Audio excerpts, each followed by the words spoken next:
Asia cup లో అందరూ ఎదురు చూస్తున్న ఒకే ఒక మ్యాచ్ భారత్ పాక్ పోరు. ఇప్పటి వరకు చప్పగా సాగిన ఈ టోర్నీ ఆదివారంతో హై వోల్టేజ్ ను అందుకోనుంది. ఈ మ్యాచ్ ప్రారంభానికి ముందే మాజీ ఆటగాళ్ల మాటలతో హీట్ ఎక్కింది.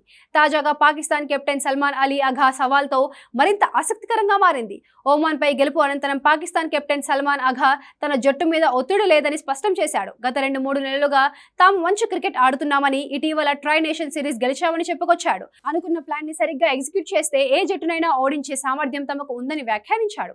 టీ20 ఫార్మాట్ కావడంతో ఏ క్షణమైన మ్యాచ్ స్వరూపం మారిపోతుందన్నాడు. ఓడిపోయే జట్టు 3-4 ఓవర్లు బాగా ఆడితే ఖచ్చితంగా గెలుస్తుందన్నాడు.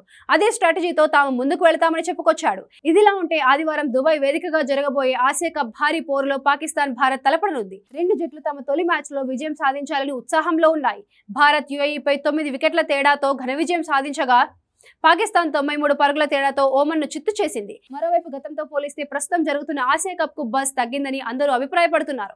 ఎందుకంటే గతంలో భారత్ ఆడే మ్యాచ్లకు స్టేడియం కిక్కిరిసిపోయేది. ఇక భారత్ పాక్ మ్యాచ్ అంటే చెప్పనక్కర్లేదు.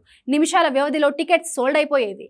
కానీ ఈసారి మాత్రం పరిస్థితి అలా కనిపించడం లేదు. ఆసియా కప్ లో తమ తొలి మ్యాచ్ లో భారత్ యుఏఈతో తలపడనుంది. అయితే ఈ మ్యాచ్ సందర్భంగా స్టేడియం ఖాళీగా కనిపించింది. ఫ్యాన్స్ ఎక్కువ సంఖ్యలో రాలేదు. అలాగే పాక్ తో మ్యాచ్ కు సైతం టికెట్లు పూర్తిగా అమ్ముడు కాలేదు. ఇంకా మిగిలే ఉన్నాయి. ధరలు పెంచడమే ఇందుకు కారణమని విశ్లేషకులు చెబుతున్నారు.